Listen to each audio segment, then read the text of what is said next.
of 15 from behind the arc. He had 31 points, carried Team USA to a 98-88 victory in a win over Australia that really was not that big of a difference. Here's Melo. We just had to relax as a team.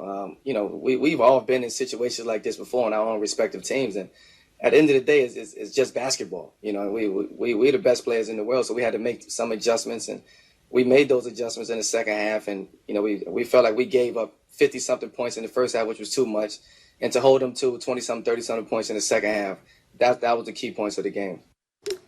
Mark Stein joins us now from Rio. He had a front row seat, although at times I bet you probably weren't sitting quite as close the way that U.S. played in that first half, down 5 at the half mark to Australia. The U.S. won. That's part of the story, but the big story is how close this game was. Why was it so close? Well, Australia is a very experienced team, and they have a lot of continuity, a lot of chemistry. 4 of their starters started against the United States 4 years ago in the Olympics. They didn't have Bogut in that Olympics. Now Andrew Bogut is back.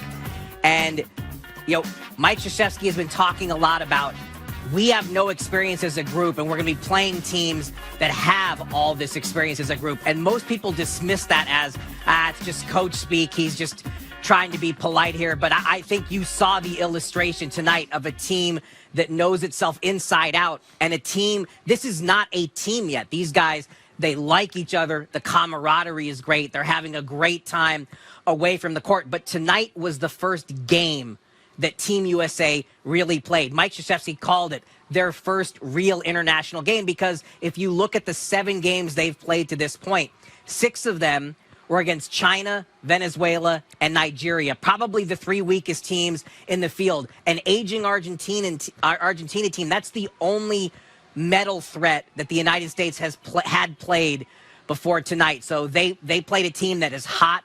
Australia came in here coming off 2 huge wins, and they were ready. They executed fantastically well. Mark, the undeniable story for the U.S. was the defense in the second half, but the scoring throughout by Carmelo Anthony. He had 14 in the first quarter, finished the game with 31. He saved the U.S.'s bacon big time. He's now the all-time leading scorer in U.S. history. Mark, what's his legacy as you see it with USA basketball?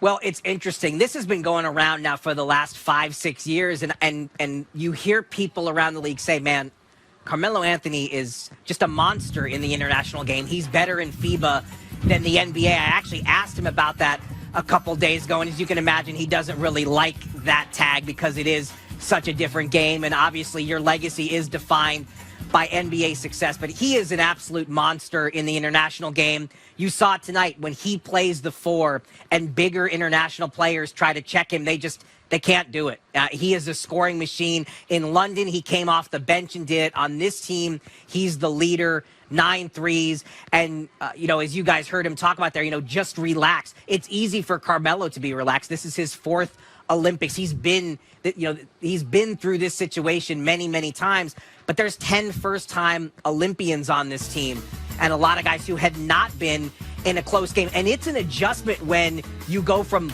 blowing everyone out by 50 to now you are playing in a real tight game that you have to come from behind in. So they're lucky they had Carmelo Anthony to kind of show them the way, because they don't have a lot of experienced guys in that regard.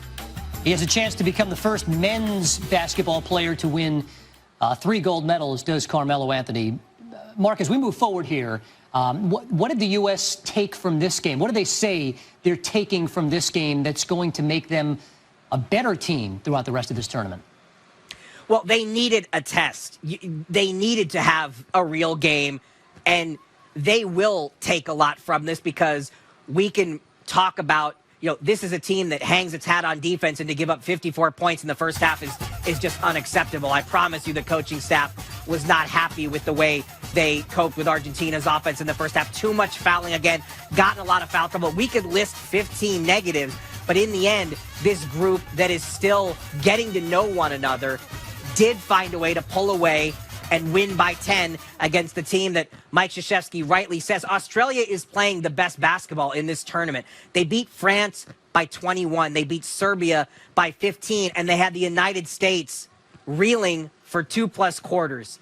So Australia, this is the best performance that they've ever had at Olympics. They'd never started 2-0 before, and they believe that they're going to get their first medal. And, I think people came away from this tonight saying, we might have just seen a gold medal preview. We could very well see these teams meet again in the gold medal game. And we may see it for a long time to come, too. There are a lot of good young players, including Ben Simmons, who has Australian citizenship, Dante Exum, a few others in the NBA as well. U.S. gets Serbia on Friday. They've got Nikola Jokic, Denver Nugget player and one of the best point guards in the world, Milos Teodosic. Mark Stein with us from Rio on SportsCenter.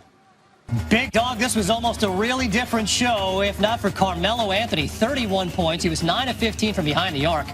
Australia got 30 points from Patty Mills, but the U.S. hung on. And I mean, had to scrap and claw and come back in this game to win 98-88. Kyrie Irving, Melo combining for 26 of the 28 fourth-quarter points the U.S. scored.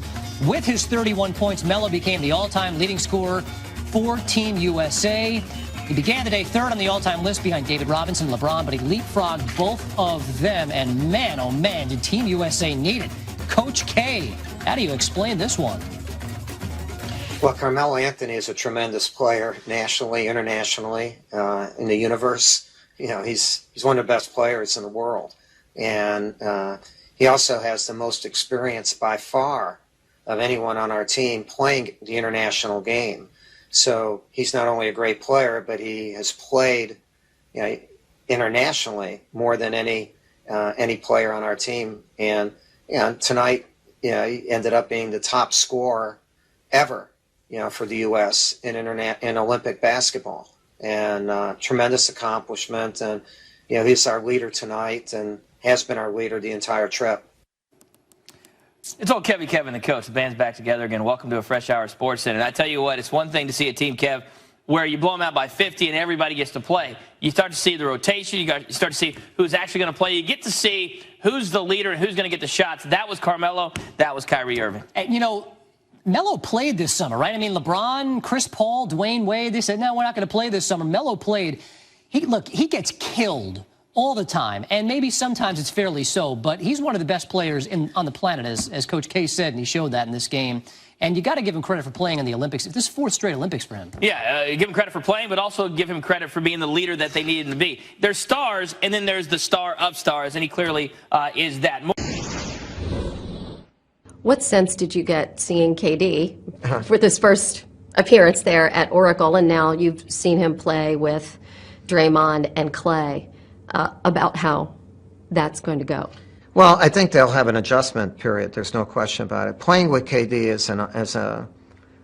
is fun. I've coached him twice. This will be the third time I've coached him, and actually I almost made the Beijing team as a young guy from the select team. He's been that good. He's been with us the 11 years, and I see him grow.